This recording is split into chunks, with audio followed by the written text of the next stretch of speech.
嗰位姑娘，如果被告想溝你，你受唔受溝？梗係唔受啦！俾翻1000幾百個你啊，頂住半晚先都得啩？有冇搞錯啊？1000幾百咁少啊，想溝我？你個死賊！被告何富受害人何春嘅妻子顏玉。你有冇勾啊何春嘅老婆？師傅，我連何春個老婆係點樣，我見都未見過，我點勾佢老婆啊？佢唔單止淫情，仲處心積慮，想完全佔有顏如玉，於是約何春出嚟將佢殺死。顏如玉已暗我哋係有理由相信，亦都同遭被告殺害嘅。我哋深信全能嘅上帝，因為佢係公義嘅。呢一度係法庭，係佢彰顯公義同何春申冤嘅地方。若然有覺得被告靚仔嘅，請舉手。有覺得被告唔靚仔嘅，有認為被告極度樣衰到非常嘅，請舉手。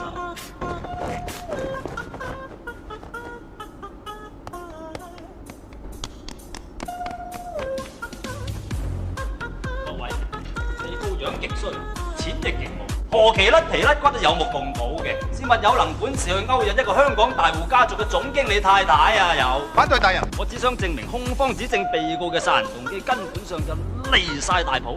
大人，辯方嘅比喻先至離晒大譜兼不切實際。細啲啊嗱，嗰位姑娘，如果被告想溝你，你受唔受溝？梗係唔受啦！俾翻1000幾百個你啊，頂住半晚先都得啩？有冇搞錯啊？1000幾百咁少啊，想溝我？你個死賊！